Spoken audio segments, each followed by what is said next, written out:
Are you looking to improve your sales without resorting to pushy tactics? Welcome to Sales Made Easy, the podcast that helps you to achieve better sales results and gain long-lasting clients through relational selling. Let's get right into it.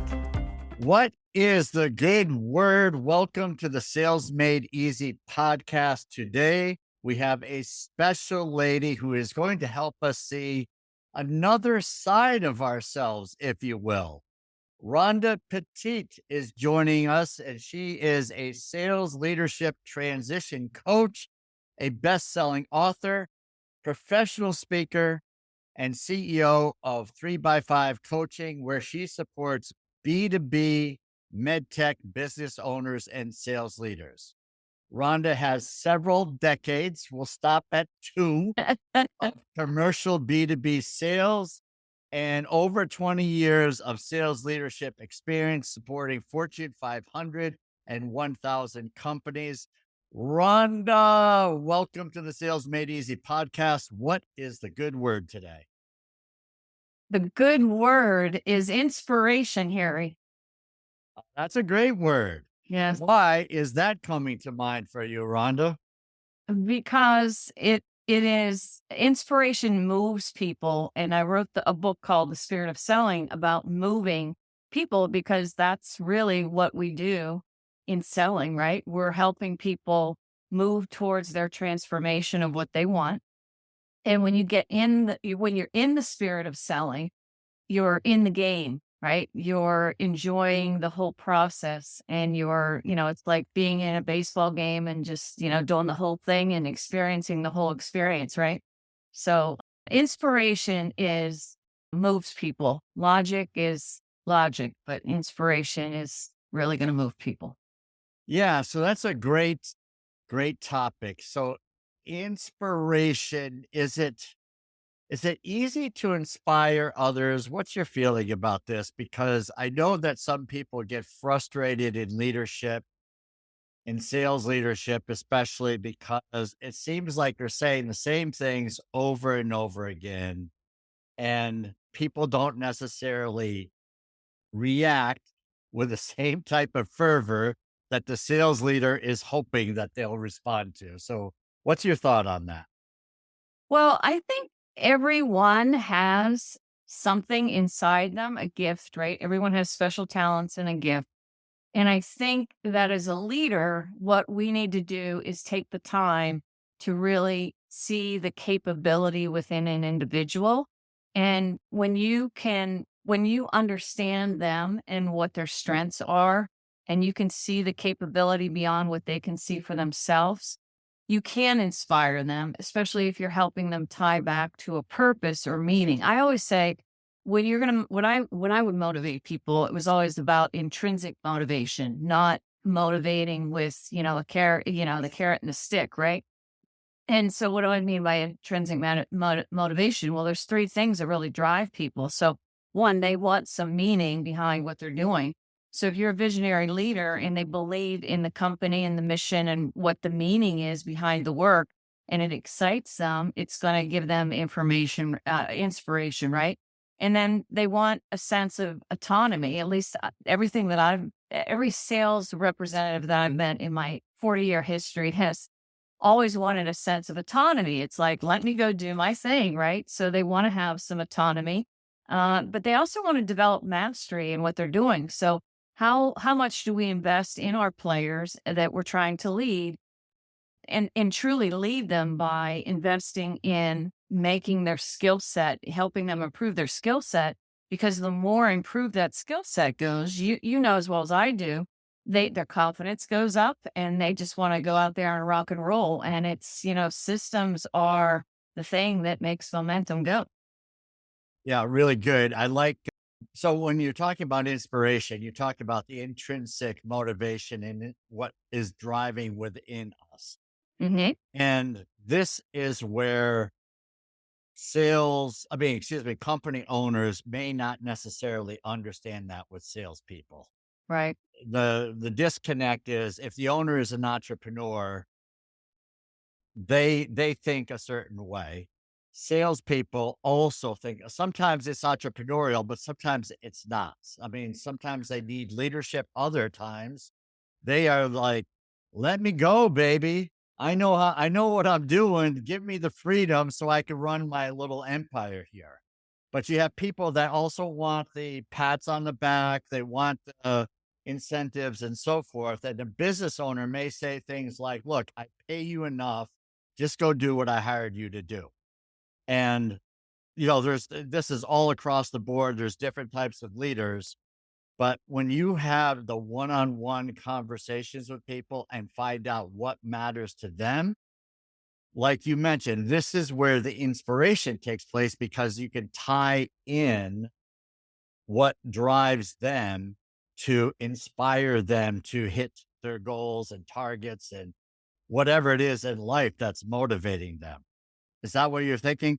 Yeah, I think, and it's, it's about like as a leader, if you're looking at someone's capability as opposed to maybe the existing results, and you're really looking at what's in, you can say to them, the obstacle's the way. Ah, And, yeah. and you can say to them that, look at okay, so you have a challenge. So this challenge is looking to bring more of your capability to the surface, right? And a lot of times those challenges, like I know, a lot of companies today have maybe merged things, right? So you have more responsibility. You might have had two reps doing something and now you're doing everything. And they may say, well, it's more work, but it's giving you more experience, right? Because you're getting extra skills of how to deal with something new that you never had before that you can use as leverage as you move forward because maybe you want to run your own company or maybe you want to lead a team or whatever, and again, I think it's on the ownership of the leader to really, have those one-on-one conversations and invest some time to really understand what is the intrinsic motivation for the person that I'm speaking to? Because as you mentioned, some people want recognition. Other people don't need the recognition, but they want to, earn a certain amount or get to a certain place or, achieve, you know, get some sort of a promotion. Everybody's got a different thing. And if you're not taking that time to sit down and do, development plans as well as business plans and say, help me understand, because when I hear about opportunities, I want to be able to put your name in the hat and, help promote you to get where you want to go. Because tenure and talent in a corporation is huge, right? If you're having turnover constantly in your team, that's a lot. You're not going to get the kind of momentum that you can get with someone who's been there, that has some skin in the game to, to support the company and also the skill level, especially after they get through the rocky first year or whatever and move on. Then they're really getting their strides, right? And you want to keep that momentum going, but that takes leadership. Right. There's so many great qualities in there. Like you mentioned, going back, you mentioned the intrinsic versus the carrot and the stick. But before I'd like to get into that topic, but with that, there is, when you look at the wide range of personalities that could potentially be leaders, sometimes we think of, well, the person's got to be like the best salesperson there is. And we're going to take that person and duplicate them. And now we're going to take all those skills and whatever the person's performer, let's just say $1 million performer, and we're going to have a team of those types of people. And that's just like, oh, that'd be so great if it really works that way. But what is the challenge of just looking at a top performer and thinking that I could duplicate or multiply that person by giving them a position in leadership? Well, I think the first challenge is that a lot of those performers are, un- they can't, they know how they do it, but they may not understand exactly what they're doing that's causing their success. So therefore they can't pass it to someone else, right?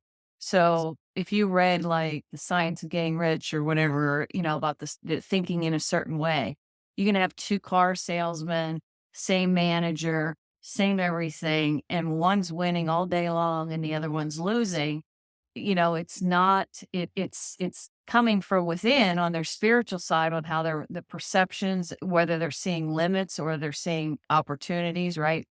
It's, and it's the manager. If you hire somebody that's just because they're the top player doesn't necessarily mean that maybe they understand why they've succeeded, right? And or do they want to, will they come in and really want to learn how to be a leader as Right. opposed to being the super salesman that comes in the last hour to help close the deal for everyone, right? So true. When I first got into sales leadership, I thought I was supposed to be the closer. I mean, it was what the company was. It's like, man, you have a team, they're young and inexperienced. You have to go out and close. Yep. And that was so not me. So I would try to coach people on what to say just because I wasn't the closer. I mean, all I was an ask for the next step guy and just keep the process going until we got to the end and people would say, I'm ready. So I didn't have this magical close. So when I started going out with reps on this and learning, what they were missing, which was simply very coachable, which is, would you like to go ahead with this? Mhm. I mean, it's not magical, folks. And so that is something we can teach. But the whole thing about leadership is taking a person out of sales and putting them into sales leadership without training and learning how to lead people. That can be a huge mistake because now you're not really, what I've seen, you probably have seen as well, is that the person who was the superstar salesperson now is getting demoralized. People aren't doing what he's screaming at. And I say that jokingly, but there's a lot of frustration that could happen. And then you have the demoralization of the team because the superstar leader isn't so fun and easy to work with. And so now you've got a really, a challenging culture. So this is what happens frequently. What's the fix here? What would you suggest here, Rhonda? Well, I think that leading people is really a spiritual gift. It's you can do the implementation like yourself and be the superstar, right? But then when you're going to use leverage of other people, it's all about your ability to see capability within people and then get buy-in, and also to tap into their intrinsic motivation and help encourage them, give them more encouragement to do it, and also allow them to sometimes fail, because if they don't learn from experience, you can learn everything in a book. I always say, we can do sales training all day long, or product training, but it's none of that turns into wisdom unless it's applied. And if you're not doing things like role plays or, things on a regular basis, you know, doing sales training once a year and that's it, and not having any kind of a follow-up program to that is really, it's not as effective as the teams that actually, get together on a regular basis and they're going through what's the objection, what do I hit, Yeah. let's go through that again, let's role play it through, what else, what are we saying here? Because in a sales process, I always like to explain it this way. You're either in your sales process giving someone a bunch of you're selling anticipation of their transformation, or you could be in your sales process putting anxiety in their hearts. And Mm. if you're putting anxiety in their hearts, they're going to, confused mind is going to say no, right? And so a lot of times, even the simple thing of, are you emphasizing perceived value for that person that you're talking to?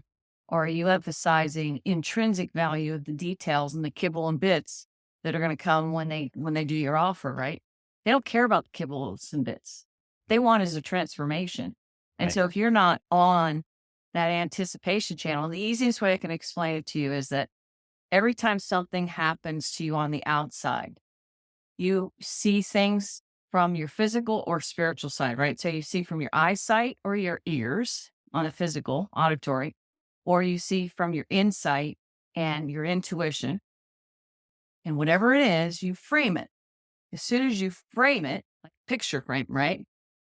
That picture frame has the law of polarity to it. So it's got a positive or a negative, right?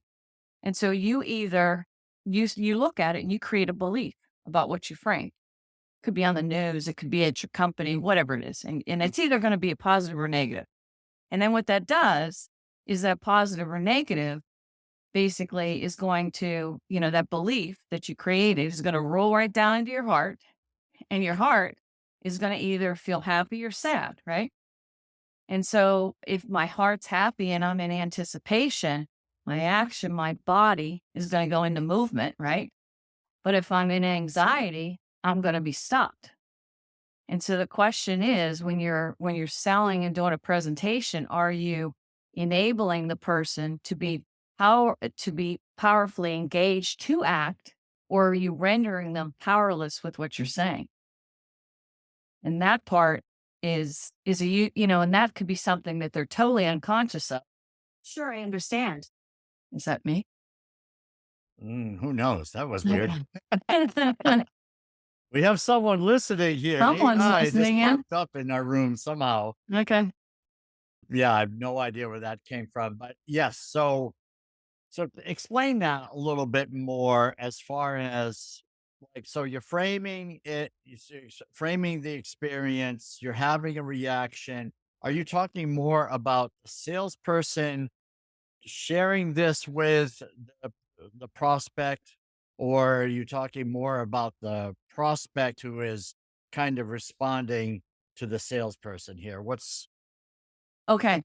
So it goes to, we're always getting what we expect, right? So the framing is how we're forming basically an expectation. So let's say I'm on a sales call, and this is important for salespeople to understand. So I'll do it to yourself. Okay. Let's say for you, the individual, the economy says that everybody's stock buying, right? Okay. So you take that piece of information and you frame it. Now you're either going to put a positive on it, like this is my chance to really outdo my competitors because everybody else is going to think that they can't do something, but people still have needs, right? Or you're going to say, oh boy, it's going to be hard, right?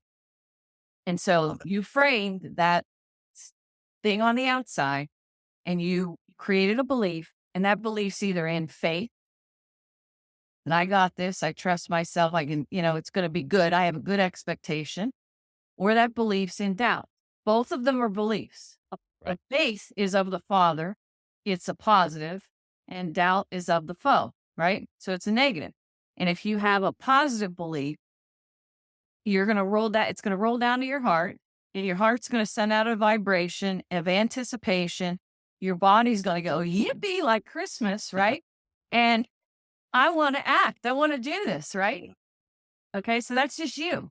Now, you are a creator, and you, unlike the creatures, have a mouth with proclamations, and you have power in those words. So the words that come out of your mouth are going, and your customers picking up that vibration you have, plus the words that are coming to your mouth. And the words and the vibration are either going to put he's hearing it, right? So he's getting something in his view to frame. And depending upon your vibration and words that are coming out, he's going to say, this is easy to do, I can do it, and I'm going to buy it. Or he's saying, oh boy, this is going to be too hard and too confusing, and I just don't feel like doing this now. Because a lot of times when they say no, it's like, if they really wanted to buy it, they'd go figure out a way. But they're saying, this is just not important enough for me to do anything with right now, right? So what I'm getting at is the impact of what you're thinking when things are going on in the outside creates an expectation. And if you're selling to someone and you're trying to get them to make a transformation, you're either rendering your clients powerless to buy because what's coming out of your mouth and the way that it's being framed in their head is causing anxiety or it's causing anticipation and they can't wait to buy because they feel like buying, right? People Right. don't want to be convinced to buy. They want to feel like buying. Does Y- that make sense? Yes. Is that any better? This is really good. Yeah. So I'm going to just bring this into the 2009 era. And there was a lot of negative talk about how bad the economy was. And I was in Washington, D.C., and the government pretty much shut down any purchasing that was going on. I mean, within, I'm not sure what was going on behind the scenes, but what was going on was outside, nobody's buying. There was a term for it. I forgot what it was. So that was bleak. And here we were, the businesses in Washington, DC, they all worked with the government in some form or another. That's why they were there. Yeah. So they follow the direction that the government was providing. So we had a choice to make as a sales team was, well, do we buy the nonsense that no one's buying? Because on my way in, whatever, you drive around on the weekend, you see malls, shopping malls, stores, you see parking lots full of people, and I'm pretty sure somebody's buying. Yeah. So that was the mentality is, okay, maybe there are fewer people buying, but there's still more buyers than we can do business with. Yeah. So with that mindset, we just said we're going to create our own destiny. We're going to just shut down or shut out this mindset or this thinking that nobody's buying and just say our buyers are looking to buy. And so with that, we just had changed the approach and we crushed the numbers. Right. So we had, it was month after month of success and no one else in our teams in our company were anywhere close to that. And it was almost like this is easy, but it was complete mindset that made it happen. And we could have been, and now I listen to other people over the years and they say, well, the economy is tough. It's like, well, I gotta tell you, it's it's not bad, right? It's just again, I use the same analogies. Drive past the shopping, well, maybe not a shopping mall, drive past stores, you'll see people out there spending money. And the Mhm. same is true in businesses. Business are looking to spend money to reduce costs or spend money to be more profitable, to grow. They're doing these things. So, what is it about your product that can help them do one of those things, which is reduce costs or make it more profitable or help them grow? Probably pretty much every product can be positioned in that format, Right. right? Yeah. Yeah. Thoughts? But it's all about perception, right? And the perception determines the expectation, and Yeah. you're always getting what you expect. Yeah. I like the whole spiritual side of things here. I mean, it's not often spoken about in the corporate space. Are you finding that more people are open to this than in the past? Or I mean, I've always been a believer, but I kind of kept it to myself. But the whole spiritual side of the person, right? How we take an experience and we make you know, we're thinking, is this a positive or a negative impact? What's the story that's being told? What story in our mind? How are we adjusting to this spiritually? This is a conversation that everyone is comfortable with. What's your experience? I mean, maybe it is now today, but I mean, years ago, it's like, well, that sounds different, right? I'll just put it like Well, that. I think the awareness level of people have increased to the point that people today are not going to deny you when you say you're a spiritual being Mm, having a physical experience and that you are your awareness, and that is something that can't be denied. But I think the people that are waking up to the fact that spirituality is the creation of wealth. And why is that? Because spirituality is coming from the infinite supply, not the finite supply. So what do I mean by that? Well, creativity is infinite. And if you're running a business and you're really inspiring and um, bringing capability for creativity to happen in your organization from the spiritual side, then that's you're going to be wealthy. You really are, because if you're a company, like do what Steve Jobs did in Apple. It's like you develop a product and you always have the vision one step into the future of, okay, now I know we're going to solve this problem, but the next Yep. problem after they have this problem is going to be this problem. When I was at Applied Biosystems, for example, when the human genome was getting sequenced, the Applied Biosystems went out and automated how you could do sequencing and made it manufacturing so that you could go through the whole genome, right? Mm. But they knew as soon as that was done, they were in R&D working on the fact that now that we have all the sequences to these genes, they're going to want to know what they express and whether expression's up or down. So, in biology, what that means is like the things that are turned on and the turned off on your proteins and stuff like that. That was common. But why were they successful? Because they led the market first by automating something that people were doing by gels and by hand, and they made it automated. They systematized it and raised the production. And they knew the next step, and then they invented a way to do gene expression by manufacturing in high scale and high throughput, and everybody else was behind.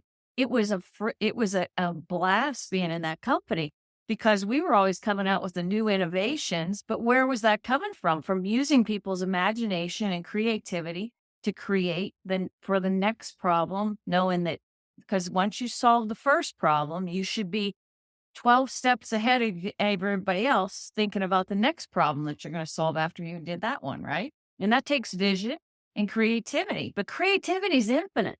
Yeah. Well, I love this whole thing on creativity. So this goes back to our earlier conversation where we just touched on is the carrot and the stick. Yes. So when you're in a creative mindset, like, so let's just go back to the 2009 era. There's the challenges were there, right? So it's like, okay, so the government pretty much shut down the purchasing. What are we going to do? Right. So this was the conversation with the team. Yeah. So that's where the creativity started to happen. And so Mhm. that's we kind of helped inspire each other versus, you know, you've got, I mean, so what happens from above is frequently the accountants are just looking at numbers and looking for ways to cut and slash and just say, you need to sell what you need to sell more, you need to sell more profit. These are our targets, blah, blah, blah. There's not a lot of creativity in that. It's just here's what we require of you to do. Yeah. Well, salespeople, we probably didn't view ourselves as being creators, which is something I grew into understanding, but we were very creative, Yes. right? Which makes us creators, by the way. Right? Yes. Exactly. Creativity makes you a creator. Duh. I did not fully grasp. But that's the thing is that it's like the idea sharing versus this hyper competitive environment where you're trying to crush the opponents on your own teammates you're viewing as opponents and you want to beat them made no sense to me. Yeah. So it was all about putting our minds together and say there's talent in the room. We're smart people. We added up the years of experience in sales. It came up to a big number. It's like, okay, so what are we going to do? Every idea matters, right? Right. And you So there you created a go. mastermind from that. But I think what the message that I'm trying to get to the market is, look, when God created, there was 3 steps in Genesis, right? So the first thing he did is creates the world. And then the second thing he does is creates the creatures from the water and this land. And the third thing he created was man, and he breathed, you know, part divinity into man. So man is physical. They have 2 sides like a quarter, right? You have your physical side and your spiritual side. But he said in the image of the creator, which Right. means You are creators. And I think the problem in leading people is the old style management that came out of the Industrial Revolution Mm. Yeah. is around treating people like a creature, like a donkey. Well, they're not, Right. we are not donkeys. Wake up, everyone. We are creative. Your human capital in your organization is your greatest asset because it's infinite when it's activated through inspiration and intrinsic motivation. And you get that collaboration between the people and you're thinking creatively like other markets that you can go to. Okay, this one's on hold, but this product can do the same thing. And by the way, over here, ag, maybe you were selling to pharma, but now ag's got a different problem that the gadget that you're selling could fix or whatever. Right. Look at Steve Jobs, what he did to the industry. I mean, he didn't just come out with, first he starts with the iPhone, it's music, and then it was phones, and then it was transforming cameras. He went and did all these different industries. So your technology if you know what your strength is, and every single human being on this planet was created by the creator with certain unalienable strengths. Right. And I think that's where we go back to leadership is like really understanding what are the people's strengths that can grow and expand. And even when you're hiring, if you hire the right person for the right seat on the bus based upon their strengths, it's easy for them to do. And so they're going to do way more than anybody else that you would put into that position. So you're going to get a higher ROI as an employer, but the employee is going to have a higher ROI too, because for them to do that, it's their natural secret sauce. It's not going to be difficult and they're going to be able to be real productive. And the more that they grow and produce, the more fulfilled they are. You're winning, the employee's winning, everybody's winning, but it's Everybody. Right. recognizing someone is that these human beings or human assets are creators. Activate the creation. Don't, Yeah. don't, don't diminish it. Yes, it's so good. So tell me a little bit. I'm laughing here because I'm thinking about top performers who have been let go instead of inspired to more greatness. Mm, And so the challenge is it going to be CRMs. All right. So this is not every salesperson is great with CRMs. The ones who are the best at the CRMs are probably not the best performers, has been my experience. They yeah. really good at data entry, but the very creative top performers, that's all about the client. This is the way they are, folks. And to beat them into submission and threaten them, you lose out on, I'm not just saying millions, it's tens of millions when you have $1 million producer that can stay with you for the next 10 to 20 years and builds an empire of happy clients. My suggestion is find a way to help that person be even more successful. Use your creativity and help that person to be more successful instead of getting the whip out and say, morale is going to improve. I'm going to keep doing this until morale improves. But anyway, that was the reason I was chuckling. So tell me a little bit about the book, The Spirit of Selling. It sounds, I mean, I've read some of it and I'm very much in line with how it fits in with selling with dignity. So for those who don't know, can you share a little bit about your book? Sure, sure. So I wrote the book because I was inspired basically to write the book because in 2019 I was let go from a company and I looked up in the sky and I had gone to coaching school before and I said, I guess you want me to do this now. And so I became an entrepreneur in 2019. And I went to an event called The Matrix that Bob Proctor, who's passed now, but he had going for entrepreneurs. And it was a basic way to network and, how do you build different passive and active streams of income and things like that. And he kept talking about these universal laws. And I'm a chemist. And I said, well, these are like the science laws I know. How in the heck he was making connections to business. And it was like, whoa, this is like, you know, And then I started understanding some of the connections and I said, my gosh, I said, it's principle, right? And principle is truth. Principle can be applied anywhere. Physics will state that principles can go anywhere and they just keep performing the same way because they're principle. And I said, my gosh, why didn't somebody tell me about this when I was 21 and I started as selling chemicals, 40 years ago? And I said, I have to get this in a book because if I would have known about selling through inspiration versus following mechanics of what other people were doing and trying to, do all that and really apply the laws, which I understood fundamentally from science class, but I hadn't made the connection on bridging them to, you know, to the business, right? Just taking, biblical, scientific Bible science, it's the same energy is, but, it's the same thing and applying it to business. I said, I have to write about this. So I got it all down. So the book is organized really around, making you aware of that there's what the laws are and what they mean and translating them on how you would apply them to selling. And then in each chapter, I kind of break down the laws to really help connect the dots for you from the science that you've learned in school to the business concepts and, explaining the fact that you have two sides, you have your spiritual side and your physical side.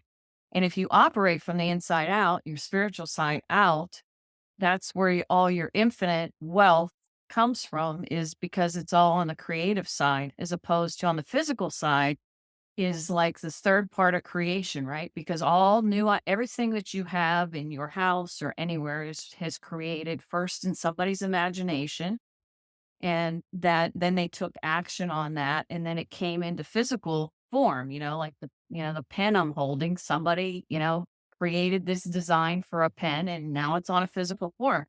So if you can work and sell from the inside out and you're tied into your purpose, which is huge. I think that's probably the biggest thing. It's like Yeah. if you align to your purpose, your values, and universal law, and you're bought in that purpose, values, and concept of investing, which is for greater life, right? Grow, expand, expand. If that's in alignment with the culture that you're in, is in whether you go take a job or whether you create your own business as an entrepreneur, you're going to be successful by law, not by luck.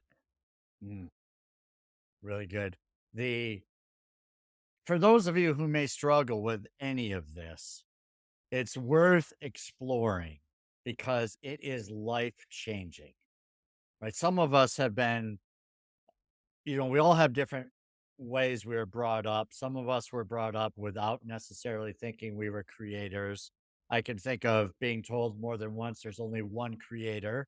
Hmm. So that meant I wasn't a creator. There's other things that, the idea of thinking or really planning, visualizing your life before you do it, it may not start off with, so well, how is that even possible? But like what you just said, somebody created a pen. Yeah. And so someone created the laptop I'm looking at. Someone created, the idea of picture frames, Yeah. right? It's like, well, I need something to hold these pictures. Yes. So it's you visualize it first, then it gets created. So, Right. right, I wish I like you. I wish I knew this a long time ago. But regardless, whenever you learn it, it's a great place to start. Like the saying is, the best time to plant a tree is 20 years ago. The second best time is today. So I highly encourage you to get into this, learn to understand this other side of yourself if you haven't already done it. And it's not too deep. It's not woo woo. It's real because we all have this, what is the purpose of our life thought comes across us, right? Sure. What is the bigger picture? And when we figure that out and tie it in with our business, good things are going to, you're going to have so much positivity about you that you really don't, like you mentioned, you don't need to worry. It's a matter of when, not if. Exactly. And I think what you said about like what we're taught, and if you're sitting there and some of this stuff is like you're getting yourself into a defense mode and you're saying, no, that can't be, or whatever. I would encourage you to understand the fact that beliefs are just ideas that you've accepted for whatever reason. They're not you.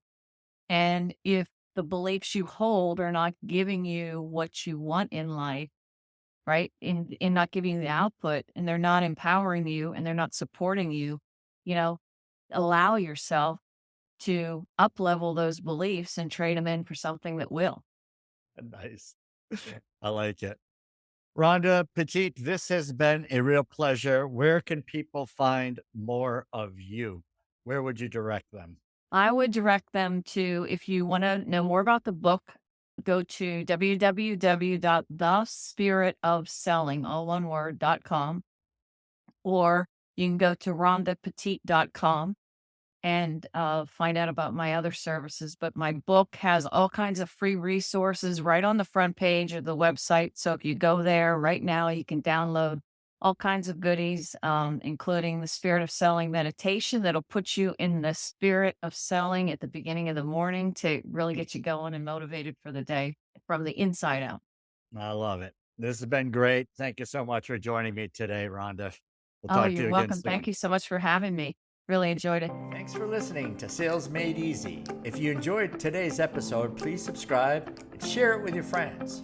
Also, you're invited to join the Facebook group Sales Training Selling with Dignity. Serve first, the selling will follow.